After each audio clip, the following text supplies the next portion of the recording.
me get my hair.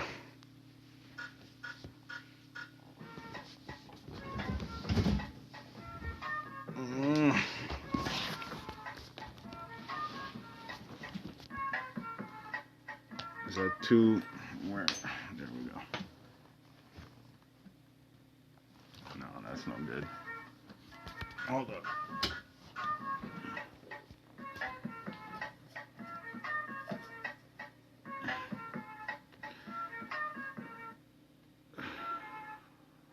Happy Sunday, everybody. Bienvenue à messe. Welcome to church. We're gonna be talking boxing. Alright, let's see here. Let me turn this down a bit.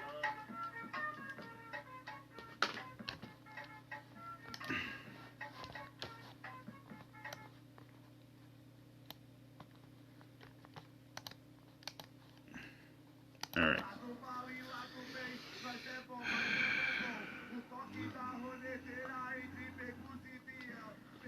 Alright. Let's get started.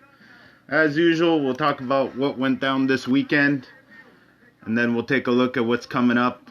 I'll share whatever thoughts I have. If you guys got questions, there is a bit of a time delay on this, so if it takes me a minute, I'll stop every now and then and answer questions. If you're watching this at a later date, no worries. Send me questions anyways. I'll answer them anyways. More importantly, share the fucking thing. I'm not asking you for money. Just share the fucking thing. If you're one of the people that are going to be watching this, then I presume you're watching because you kind of want to support. Well, the best way to support, share the fucking thing. On with the fucking show. Alright. So, we'll start with what happened here in Canada first. So, Brampton, Ontario. A little disappointed. It was supposed to be on Facebook and YouTube. Something happened with the stream. They weren't able to do it.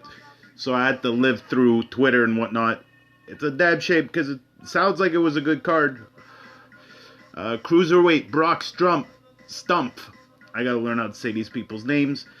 Brock Stump. Cruiserweight second outing out.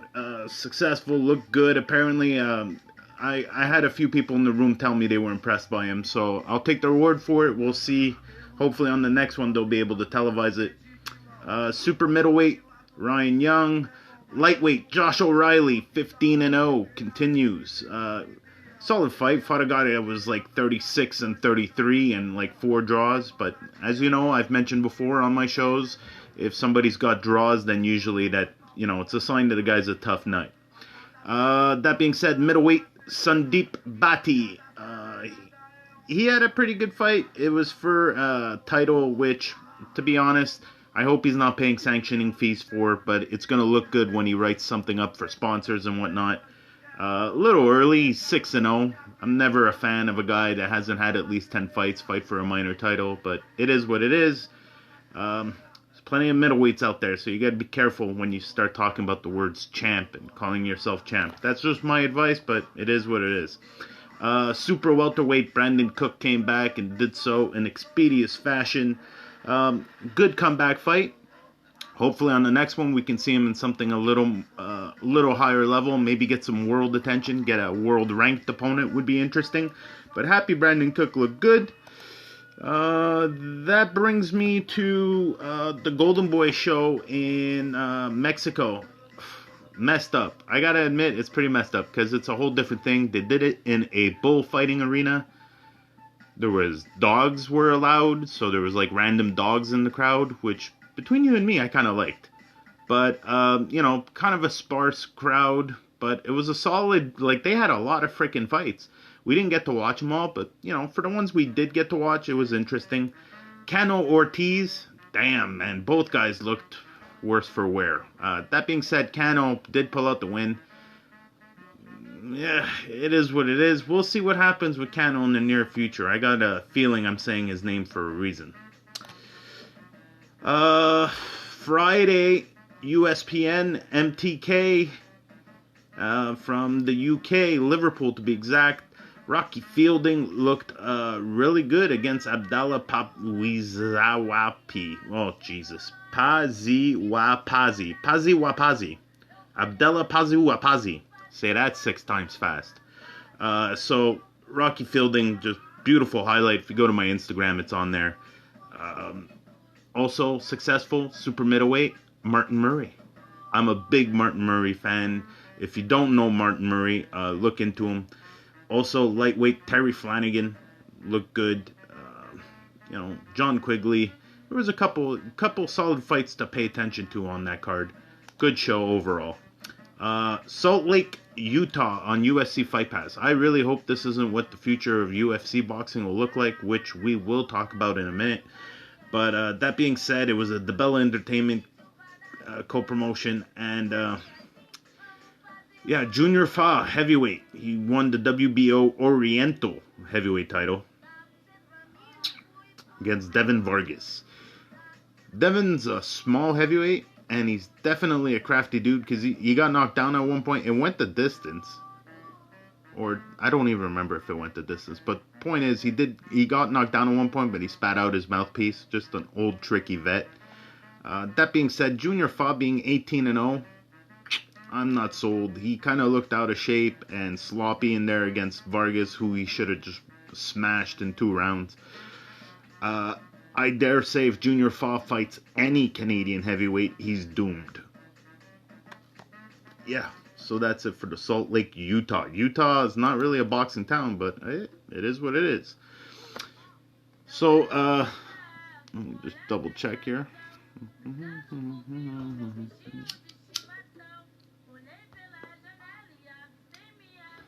To be fair, it was kind of a quiet week. We didn't get that much action. It was a lot of Facebook and UFC weird streaming. No major fights. We do have some major fights to look forward to this weekend and the coming weekends. So bear with me here. This Thursday, Nova Scotia, a little closer to home, here in Canada, Tyson Cave, the champ, fighting Eddie Valencia. The WBC International Super Bantamweight titles on the line. Listen, if you ask me, Tyson's already a world champ. Shitty decisions aside, he's just defending, in my opinion. That being said, if there's a way to tune in and watch this, I will have it, so hit me up. I'll be more than happy to share it. Also on that card, super middleweight Brody Blair, interesting young cat. We'll see what kind of a training camp he's had. He's fighting a guy who's also 4-0, Hector Hutardo. Let's go look at where Hutardo is. Hutardo's beat a guy that was 3-0, beat a guy that was 0-2, beat a guy in his debut, and beat a guy that was 0-2. Yeah, Brody Blair's a tough customer for you, man. I'm not sure you came all the way to Canada to put a fucking loss on your record, but it is what it is. Friday, Dubai. I have no idea if there's going to be a stream for this, but as usual, hit me up.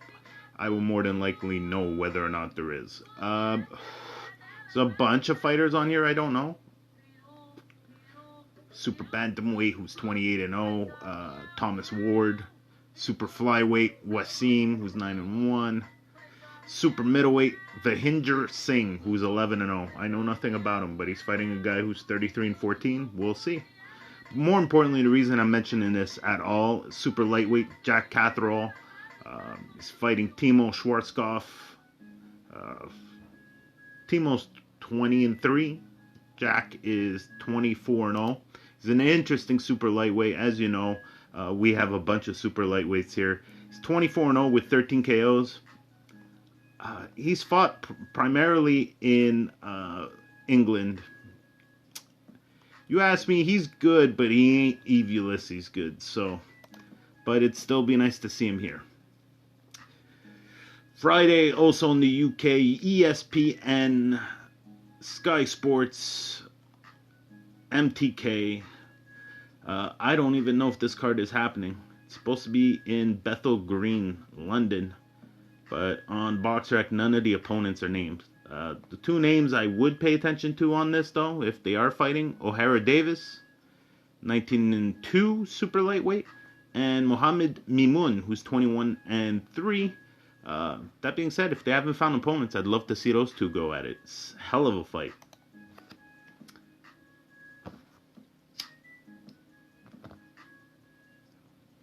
A lot closer to home. Niagara Falls, to be precise. 3 Lions Promotions. I've been saying that Niagara Falls is the future of boxing in Canada. Population-wise, reach-wise, our border's kind of soft, let's be fair. The American dollar's higher than ours. There's a bunch of reasons why it could be interesting. There's a major hotel out there, which I won't mention, that is building a 7,000 seat amphitheater.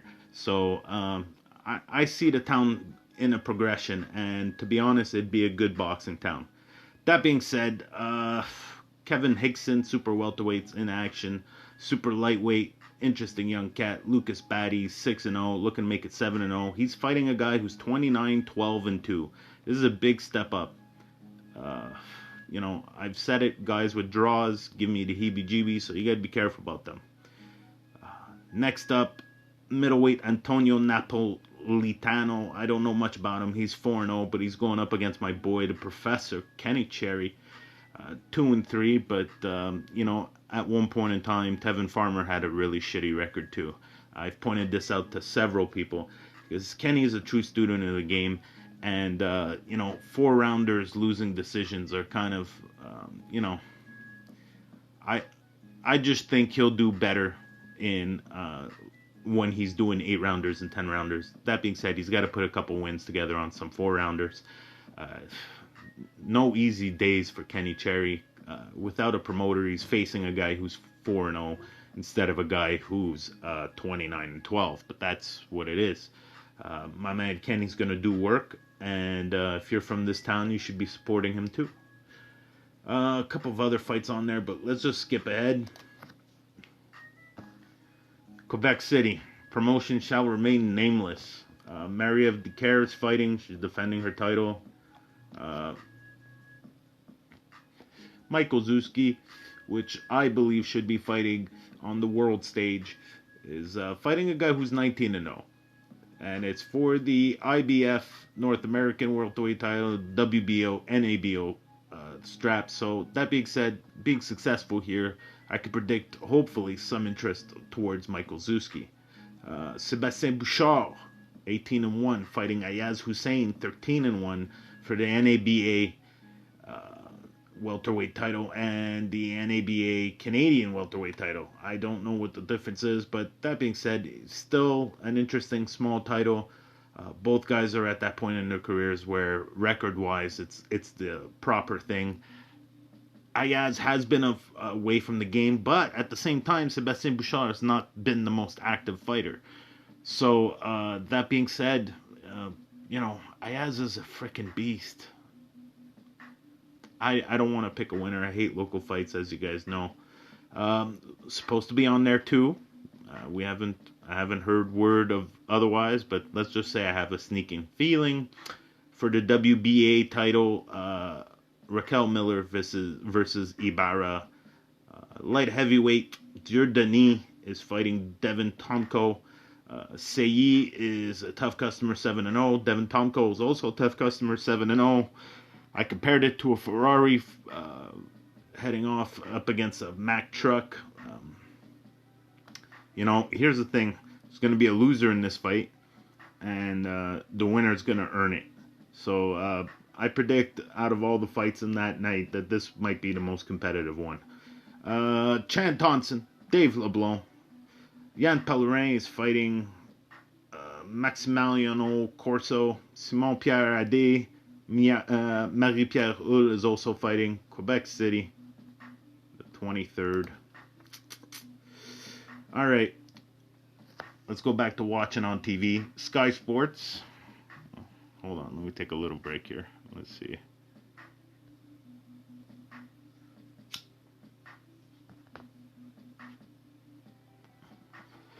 Saturday, Sky Sports from Liverpool. Caleb Smith, John Ryder. John Ryder was hopefully going to be David Lemieux's opponent. And Caleb Smith is a beast, 26-0. It's they're defending his title, the WBA Super Welterweight title, and the WBC Diamond. I'm fucking fed up with these titles. Trust me, I'm going to finish on a title rant. We'll talk about the titles in a second. It's a solid fight nonetheless. I know John Ryder's got a few losses, but Caleb Smith needs to put work in. And with David Lemieux, which I'm going to be mentioning in a moment, fighting in December, early December, possibly Caleb Smith, Lemieux, early 2020. Tyson Cave, man, it's all good, brother. Don't worry. You're going to be able to, once this goes live, once I upload it, you'll be able to go back. I talked about you a couple minutes ago. It's all good. I didn't make any predictions for Tyson Cave. Tyson Cave's the champ and will be the champ. Always has been the champ. I don't have to predict anything. He will walk away the champ. And hopefully bigger fights are ahead for you, Prince of Halley. Going back to Liverpool, though, I want to point out Anthony Fowler is also fighting on this card. Where's that other kid I wanted to mention? Yeah, James Tennyson, lightweight. He's fighting Craig Evans. I predict that's going to be a solid fight. So if you guys get a chance, that's going to be Saturday afternoon. Saturday night, Indio, California. Golden Boy Promotions, Cancial, Alvarado, WBA World Super Featherweight title. Featherweight Zoo versus Manny Robles. Manny's 18-0. This is for the WBA World Featherweight title. Rashidi Ellis versus Eddie Gomez. Victor Morales versus Ramiro Robles. Alex Rincon versus Rafael Garcia. It's a solid night of fights. Best part about it is it's going to be on DAZN, probably the Fight Network, Facebook, on a few channels, on Ring TV as well. All right, Rhode Island, UFC Fight Pass.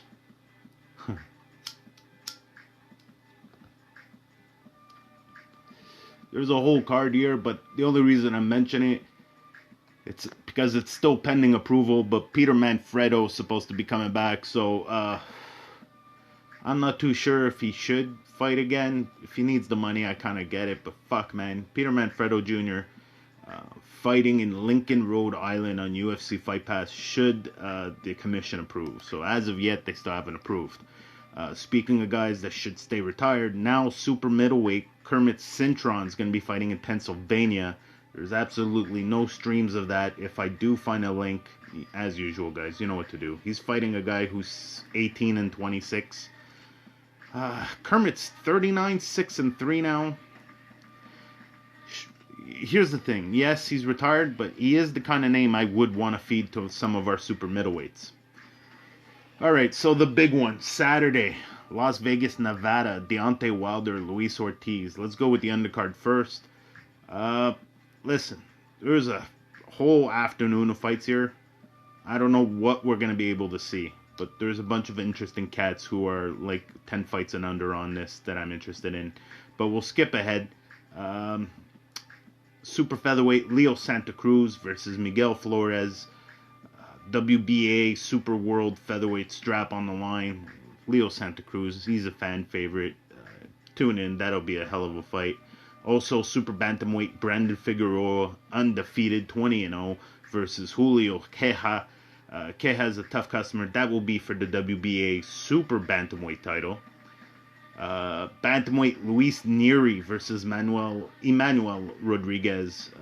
Luis Nery's 30-0, and Rodriguez is 19-1. Bantamweights, super bantamweights, featherweights, super featherweights. I know it's not everybody's favorite, but those are the best fucking fights. I guarantee you fucking fireworks in there. PBC actually did a fucking good job considering this is going to be pay-per-view on Fox. That being said, they had to put some solid fights on there. A lot of lighter weights, so I'm not too sure the usual pay-per-view fan who's now paying for KSI is going to be interested, but still some solid fights. Next up, Deontay Wilder, Luis Ortiz. See, here's the thing, right? And I kind of have the same feeling when it comes to the Joshua versus Andy Ruiz fight. I've been waiting for Wilder to lose since he was like 28-0. He's just got crazy power, man. And when he beat Bermain Stavern, that changed my whole opinion of him. He's a hell of a champ and crazy, crazy, crazy power. I can hate the guy's style and I can hate people emulating him, but god dang, he's got power and he's awkward. Hard to plan for. Luis Ortiz had a crack. he had his shot. A lot of replays of that PBC video where in the 7th he kind of fucking, almost had Deontay Wilder. But that's the closest he came. And Deontay whooped him hard that time. That being said, he didn't have a full camp. It was a similar story to Andy Ruiz. It was a bit of a late replacement. Opponents had to be switched, and Ortiz fought Wilder. And this time around, Ortiz has two main differences in this fight. And this is the main thing when going to the Joshua Ruiz fight, I find very similar.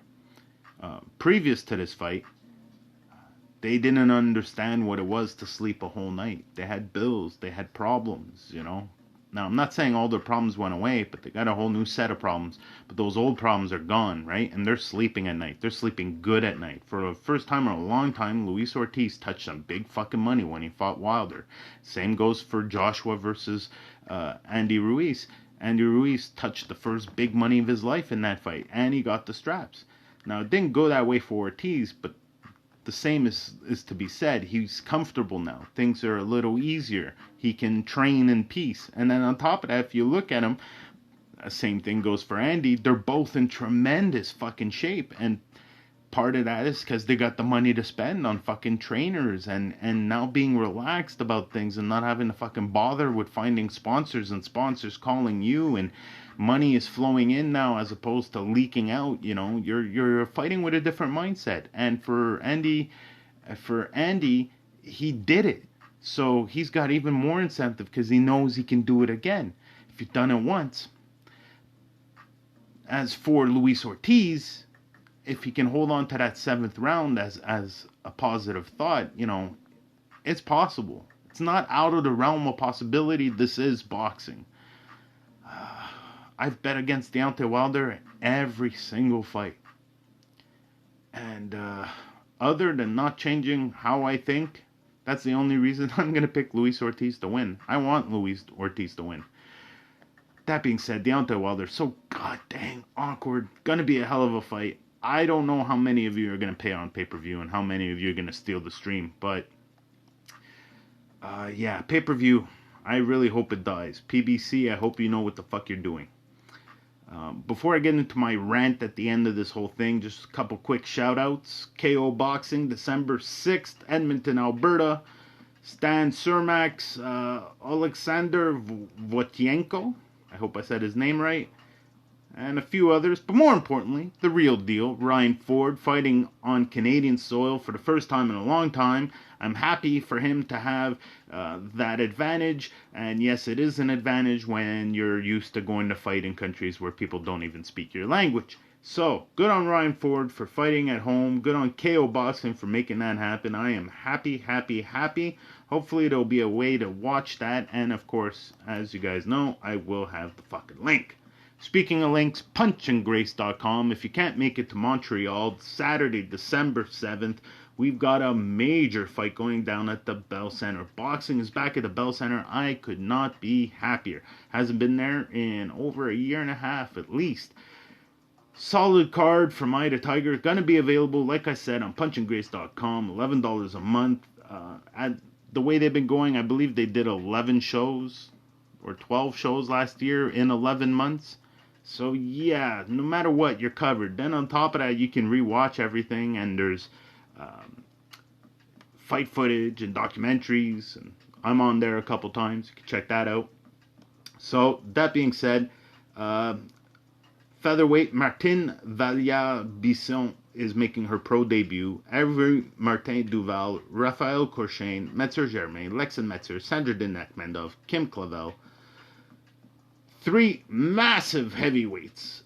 The Boogeyman, Adam Braywood, Simon the Grizzly Keane, and Arslanbek the Lion Makhmudov. Oh my, Lions, Tigers, and Bears.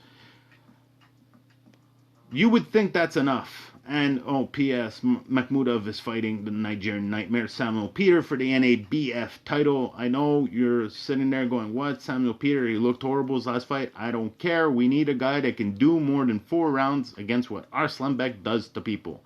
We need somebody that's not going to go home and ask for facial reconstructive surgery. So this is where we're at. Samuel Peter's the guy. I'm happy this fight is happening. Hopefully Samuel Peter can give us a couple rounds and Arslanbek can get a couple rounds in, because things are moving pretty fucking quickly for him, and I want him to get as many fucking rounds as humanly possible. So I'm super happy about this fight. Next up, the cherry on the Sunday, the main event, Frank Sinatra himself, David Lemieux versus Max Bursak. I got a little Instagram video of Max Bursak up on Instagram and Facebook. If you guys get a chance, check him out. Max is a tough dude. He kind of fights similar to David. It's a lot of pressure and power. So, that being said, David Lemieux is not giving himself an easy day work. But, first fight at super middleweight. He's training like a beast. He looks super at ease. I think he is going to find 168 pounds as the weight division he should have been in a couple years ago. That being said, it's going to be a hell of a fight. Predict knockouts all over the frickin' board. There's all kinds of minor titles. Kim Clavel's fighting for an NABF female lightweight title. Lexin Metzger might be fighting for an NABF junior super middleweight title. So, solid night of fights at the Bell Center. Last two things. Next week, Shaquille Finn's going to be in Poland. December 7th, Eve Ulysses is going to be in California. Stay tuned. I'm going to have more on that. As you know, I will be lucky enough to be going to California, it looks like. And I'm super nervous. Super fucking nervous. Bunch of reasons why. Going foreign place for the first time. Not so much for the fight, but more just about going down there and making things go right, and hopefully I get to meet a few fucking people. More importantly, hoping my bills are fucking paid here. So that leads me to my rant, alright? Which, let's just double check, make sure I don't have any fucking questions here.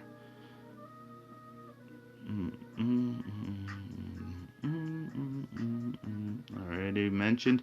Yeah, so if you missed out on what the fuck I said at the beginning of this video, don't stress, it's going to be up for a couple days on Facebook.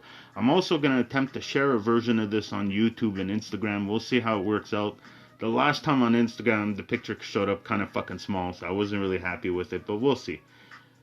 So now for my rant. So, a couple months ago, Dana White said he was going to go into a boxing federation. He's built a building, hired people, and was planning on even possibly creating his own belt. We were supposed to get news in October. December's right around the corner. There's no news anywhere. However, they still have an open relationship with Fox. I just want to keep that in mind. They got a relationship going on with ESPN now, but should Dana White go into boxing, he's not going to start showing stuff on ESPN. Bob Arum's going to have a field day with that, so I don't see that happening. Which leads me to my second point. Now, the head executive at Fox was talking about PBC stuff on a podcast, and he said he was very interested in creating a title, that quite possibly the Luis Ortiz, Deontay Wilder fight will be for the first ever PBC heavyweight championship title. Now this is weird because just recently Deontay was offered a franchise title from the WBC and he said, no, I don't want that. That's not a title you can defend. I want titles you can defend. And now this kind of sounds like this could be fucking true. It's a little fucking terrifying because the last thing we need is more belts and more titles. It'll just drive us nuts. It's not going to make things any better or easier. Now, the reason I'm correlating this with the UFC is because a lot of the people that invested in the UFC are people that are around the money management of PBC. And Al Heyman, despite all the negative media and talk about him, all his fighters seem to really appreciate him. Now, you got to take into account Deontay Wilder was offered $120 million for 3 fights, should he have moved over to DAZN. And this was before the Joshua Ruiz thing. And he said no to it. Now, you got to take into account, I believe his last fight was the first time he cracked over $10 million. In grand total, I think he's made a total of maybe $40 million so far. And in this fight, he is going to be making his record payday, but even with his record payday, he's going to have to do a lot more to equate what they were offering for 120 for 3 fights. Now, some say, rumor is, that Al Heyman may give you some sort of check, but there's also a bag attached to it. So, you know, maybe it's $2 million on paper, and us, the media, only find out about $2 million, but there's another $2 million in cash. Now, I don't know if you've ever had a small amount of cash or a large amount of cash in this matter, but yeah, cash is good because you can do a lot more with cash. You'd be surprised how much shit you could do with cash. You know, money the bank doesn't know about. So, yeah, that's a theory. So, the theory is the money guys that are behind all this, that are looking at PBC and that are trying to make it solvent, are suggesting that maybe PBC sell. Now, like I said, the UFC and Zuffa wants to get into boxing, so Dana White and Zuffa Boxing wants to get into boxing. And, yeah, PBC would be a way for them to go. And especially with the rhetoric of having their own title and their own... It's almost word for what Dana said. So I really feel like there's something coming around the corner here, and I think it's going to get a lot of people by surprise, but I am not for it. I call for the sanctioning bodies that exist at the moment, the major four, the WBA, the WBO, the WBC, and the IBF, to join forces, okay? Do a fucking Godfather-esque commission if you have to, okay? But share fucking power. Start fucking making sense about your fucking rankings, and, you know, pool your fucking talents, because if the UFC shows up, if Zuffa shows up, we're talking about guys that recently earned $4 billion from the sale of the UFC. They got money to burn, and alone, Bob Arum, even Eddie Hearn with his trust fund, even Golden Boy, alone, they can't take on the size of what they're building. So, I don't know, man. I just really hope that they, instead of making things more murky, just clear fucking things up or join together. But, I mean, the UFC never once co-promoted with Bellator or One or Pride. They only bought other companies. They never joined forces. So I don't see Zuffa Boxing being a force for, you know, cooperation in the sport. I think if anything, it's going to get even more dictator-like, and we're going to get even more, this guy's the champ, no, this guy's the champ, and I find that really fucking shitty. Guys, a couple things before I let you go. I think that'll be it for today's episode. I don't see any other questions. Real simple. Share this video. If you had the balls enough to sit there and watch it and then make your name pop up for me to see that you're watching, share the fucking thing so that I could see that you shared it. Now, if that's too much to ask of you and giving me money is easier, I do have a Patreon, patreon.com/MannyMontreal. You can buy me a coffee, you can buy me a scotch. But either way, start by fucking sharing it. Last but not least, homework assignments. Nobody's handed anything in yet. Find a perfect stranger. Ask them if they like boxing. Regardless of what they answer, tell them to check out Manny Montreal. There's your homework assignment. Guys, that's it for me. Stay tuned from news from me for Shaquille Finn next week in Poland. I'm going to be all over that. And hopefully when I go to California, you guys can tag along. That's it for me. Trying to pay my bills. If anyone knows of any cash work, hit me up on the DM. That's it for me. I'll see you guys soon.